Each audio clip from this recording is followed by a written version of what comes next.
Finally tonight, a couple that fell in love during the Second World War are the inspiration for a new CD of wartime songs, Heroes and Sweethearts.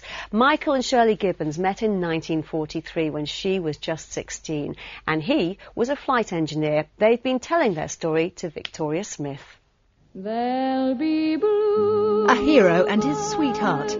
Michael and Shirley Gibbons are the models for the music of the 1940s. They met 66 years ago when Michael went to Shirley's mum's house to buy a pouch for his tobacco. Who should open the door but Shirley, in school uniform?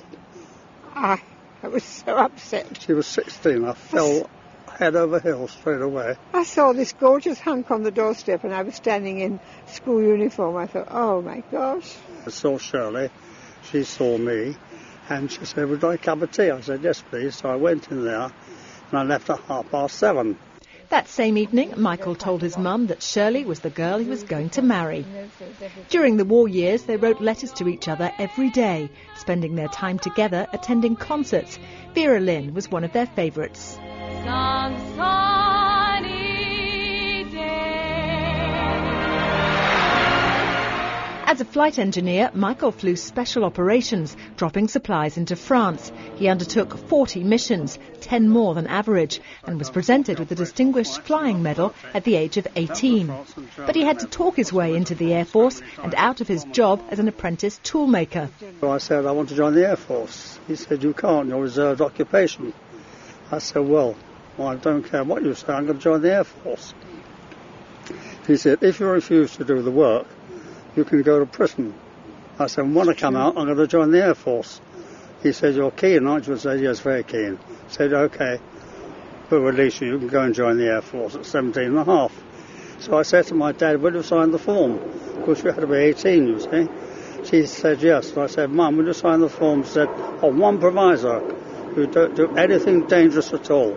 Unfortunately, danger was ever present, and Michael was shot down on his 19th birthday on his way back from France. I sat on the floor,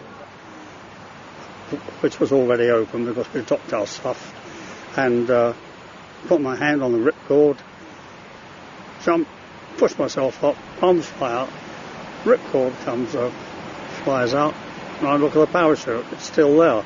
It's white, fluttering. It got jammed on one of the canopies. They thought I was a goner because I hadn't seen it open. Anyway, I pulled like mad, and whilst it came up, at 6 o'clock I saw a farmhouse in the distance. I knocked at the door, and I waited for a few minutes, and all of a sudden the shutters opened from upstairs, and there's a farmer pointing a 12-bore at me. And he says, be one of them or be one of us. I said, I'm one of us, I'm one of us.